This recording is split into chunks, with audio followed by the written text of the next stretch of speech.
Hello, and welcome to my YouTube channel. My name is Jameelah, and I am a master manifester, and I'm sure you are too, because you are watching content like this. This is Holistic Manifesting, where I believe in a whole body, whole mind, and whole being experience. And today I'm discussing in this video why so many people do not know who they are. And this is not to say that getting to know who you are or figuring out who you are and what values and morals and mindset, like personality traits, all those things that are that resonate most deeply with you is not a process. It is a process. But sometimes we get to a space in our lives where we're trying to figure out, how did I get to this space and why do I have no clue about who I am, what I want, and where do I want to go next in my life? Most of it is pertaining to the act of suppressing our authenticity. From like the moment we are little kids and we come into this world, we are taught to suppress many aspects of who we are. And depending on the environments that we're brought up in and what those traits actually are, who our parents are, who our siblings are, who our primary groups are, who our teachers are, who's our, pastors in church or wherever it is that you may have practiced religion. Like, everybody has almost a say. And one of the things that's important to remember about the human experience is that we are steeped in survival. And that survival is not just based on physical threats, it's also based on emotional and social threats. So the idea of not being able to please someone in our immediate environment plays a big role in whether or not we show up as our authentic selves, even as children. Now, there are some people who've never occupied that space, and you know them sometimes. It's like people will say ever since they were little, they have been exactly who they are, and they have not let anybody shame them, blame them, or guilt them into being anything different. But the vast majority of us, we come through these environments and our way of coping or dealing with many of our interactions is just constantly covering up aspects of ourselves. And in some, I feel like tragic instances, it's peeling back aspects of yourself that could truly serve you at a different time in your life. When we encounter these things in our environments as like young people, as kids, the last thing that we want is to not please or to not please the people around us or to not fit into the environment. So we start to learn a lot of techniques of suppressing who we are. For instance, if there's something that you're really not into as a kid, say it's a game, or say it's like a new trend that's happening or something, and maybe these days it's social media for a lot of kids, and you have a friend group that you hang with and everybody's into it, 9 times out of 10, you are going to suppress the fact that you don't really like that thing in order to fit in with the group. And many times these days, what I notice, even if it's just in social media space, there's a pitchfork mentality, right? Every time somebody doesn't like one specific thing somebody talks about, or they don't agree with one thing, instead of just saying, hey, we're two people that have different perspectives on this thing, let's move on, there's almost like a burning at the stake that people try to put you through when you just see something differently. And if they actually wanted you to understand their perspective, being negative towards you in the ways that I've seen wouldn't even work, right? So you just know that it's just this not one of us mentality that runs around, right? And if you're not careful doing a lot of these processes, you'll just say yes to things, or you'll do things, or you'll participate in activities where you're not even remotely interested. And then doing these things over time, continuously saying yes to, the football game when you really don't even like football, or saying yes to a frilly dress for prom when you're not even into that kind of stuff, when you prefer to wear maybe a jumpsuit or something that's sparkly, whatever it is you're into. Saying yes to those things over time, eventually you back yourself into a space of lacking authenticity. And because these things have worked so well for you to be able to fit in certain social environments, many of us go on to be permanently embedded in these environments to where we can't, only 50% of who we are, we can share. Because if we shared anything else, then we probably would lose the friend. Do you know how many people, and I'm not even into politics at all, but do you know how many people can't share with people like who they voted for in different elections, and they can't share their perspective because they already know that if they did, other people would pretty much disown them or not like them, or, vice versa, whatever. And I find that to be so interesting because the whole point of the human existence is to collaborate and connect with others. And if someone doesn't agree with you in like one area, there's no way the world gets better because you just put that person out of your life and your space. It's just kind of weird. Like, that's just a mindset that so many people have. And like, that just struck me just now. It's like, that is so weird that people think getting the people out of their space makes a difference. It really doesn't. They still think and believe the same thing. You'd have a better chance of having the world that you believe that you want to experience if you kept them close and you shared your ideas and you were tolerable or respectful of the way that they felt about things. And then natural osmosis happened back and forth. But instead of that, most people just get angry and like just shut people to the side when it comes to different perspectives. I mean, we all have the right to do it. I'm not judging that aspect, but it's just another way that people get away from their authenticity because they don't want to experience that sort of isolation. And this happens a lot in long-term relationships, marriages and stuff, especially if people are, because I witnessed this growing up in my own family. If they have a family that's a married couple and they're steeped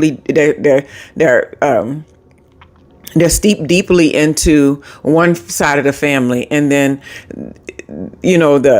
the couple is very embedded. That's a better word. They're embedded in both sides of the family. And then you have the religious, they're embedded in the religious environment, and say they know people from your work and your job and all this, and friends of the family or the children's parents, friends and all this. It's so much harder work to be your authentic self if that's going to clash with all of these social groups you have around you that's connected to your long-term relationship. This is why I think there's such a popular thing with the gray divorce now, meaning that people divorce when the children are out of the house and they get later in age and stuff like that. Is mostly because people go along to get along for a very long time in their unauthentic selves. And then when they finally become who they are, either the spouse doesn't like it anymore and say, I'm not doing this, or they decide, I don't like this anymore, and then they go do something else. So if we can get out of the mindset of anything being good for us in our lives requiring us to suppress our authenticity, we can get closer to who we are and who we're supposed to be on a regular basis. I think sometimes we're so afraid to lose something in every instance, we don't really realize that there's nothing to lose if it's not being attached to the authentic version of yourself. Matter of fact, it's more to lose when you attach to things that are inauthentic to you, because you'll shapeshift yourself to fit into these little nooks and crannies in society. And then when it finally wears on you, because it's tough, it's exhausting being connected to things that don't truly resonate with you. When it finally wears down on you, either, crash out real big, or, people around you reject it. And then eventually you got to go do something else anyway. So I feel like if you really want to lose less on a long-term basis, that's going to be built into the idea of how much of my real self am I showing up with in this environment. And what I found is some environments where I've suppressed my authenticity for a very long time, and then I started becoming my true self, I was completely ostracized. And so like the old version of me would have been, had the mindset of, how dare they? I'm being my true self, blah, blah, blah. And I had all of these, they're against me sort of attitudes with many things. But when I think deeper about it now at this stage in my life, I realized that I was working off of a false image. And because I was building my life around this false image, they had the right to latch on to this image of me. Right. And they have the right to reject the image of me that's the most authentic one once I reveal it. So we can't always get upset with people when we showed them one version of ourselves. Then we're just like, well, if you were truly a friend, well, maybe that person didn't have enough depth to be a friend to a person that was who you authentically were. And because they're not there yet, it doesn't mean they're a bad guy. And so we have to remember that, too. But it can mean that maybe we should have showed up as our authentic selves from the very beginning. And then this is not also to discount things like certain circumstances and situations actually show us who we are when we don't know it yet. Sometimes we don't even know that we're suppressing. And when we get involved in these situations and we get involved in these circumstances, we realize you're like, I don't even like this. I don't even want to do this.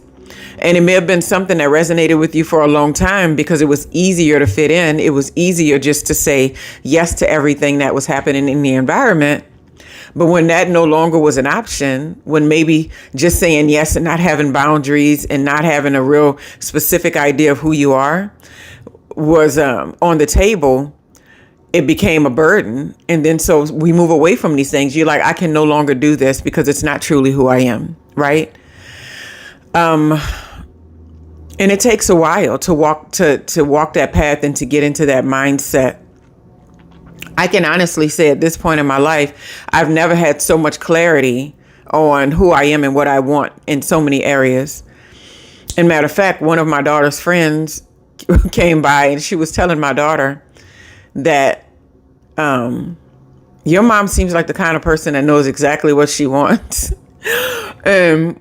She's telling the truth. But if you had met me 20 years ago, is not the answer. Everything everybody else thought was okay was what I did. And I don't know if it was being raised as like the youngest person in a very large family, where there is the mindset of like, I just want to fit in with the other siblings and just like, not be left behind and go to this place or go to, all these sort of things that I don't care about at all anymore, like in my life.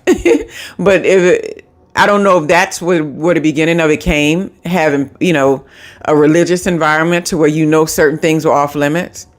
But all we do is work ourselves into a spot to where we have to peel back all the layers to become who we are again. And my thought process is rather sooner than later. When we spend too much time on the wrong side of our authenticity, we just start putting ourselves on a trajectory to go down roads that we don't truly care for and we don't truly desire. If we are always focused on, is this something that truly resonates with me? Is this something that has wiggle room for me to expand and grow and change? Because that's a big thing too. I've been in connection and a relationship with people to where they actually thought that nobody was supposed to change ever. And I'm like, what are we, 5? Like, people are going to change. And that is a part of our authenticity. That is a part of who we are. I'm not going to be the same person I was when I was raising toddlers as I am when I'm raising teenagers. That's not to say the very core of who I am and what my values and beliefs as far as ethics go in my life is going to change. No, I'm not going to be having agendas for people or belittling people in certain ways. But the way that I operate and the way that I see the world may open up a little bit. Sometimes it may close a little bit. Sometimes some things may get dropped. And so the idea that people are not supposed to change and maneuver and become these new versions of themselves, and everybody's doing this all the time, is really sort of a scarce and stagnant way of thinking. So you have to always ask yourself, is this environment going to have wiggle room for me to be who I am, for me to be authentic to who I am? And I've seen this in many work environments. I've experienced it many times where I know I'm like, hey, this is the kind of place where if I decided to start working on this instead of working on that, they would be very open to it because I can feel the freedom in the space. So where in your life do you feel like you're boxed in? Do you feel like you are suppressing who you are? Because the more you suppress your authenticity, the more you don't get to realize who you are. And let me tell you, life does not wait for us when we have no idea of who we are. It doesn't wait. It's going to keep on going. We're going to, rotate out of this thing. We're going to be that spirit leaving the body. And it's just going to be a missed opportunity for living that most authentic version of who we are. Because I do believe that we are all very uniquely placed and poised in this world. And there's no perfect in the way that we think there is. There's no image of perfect in the way that we think there is. I don't believe that. I believe if that was a such thing, people could not be so different from each other.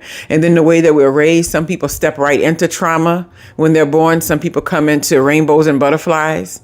And there's nothing that you can do coming here that we know consciously of, right? Even though, it's been said that we choose this experience. There's nothing that we can do to say, I don't want those parents. I want the other ones.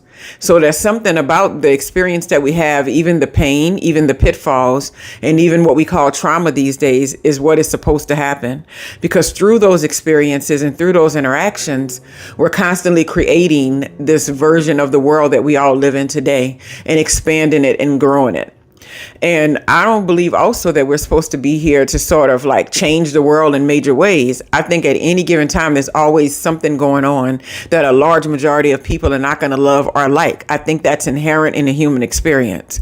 I think it's inherent in the human experience to be discontented at most times. And if we didn't know the darkness so well, then we would never be drawn so deeply to the light. And so the balance is always there, but it happens in a flash. So avoid suppressing your authenticity as much as you possibly can. Be okay with being disliked. Have the courage to be looked at as the fool. Have the courage to be on the outside. Have the courage to be the person not everybody wants to hang around because they don't understand who you are at any given time. At any given time, have the courage to be in isolation if it takes isolation. You will be better for it when it's all said and done. Anyway, I hope y'all have a wonderful, wonderful, wonderful day.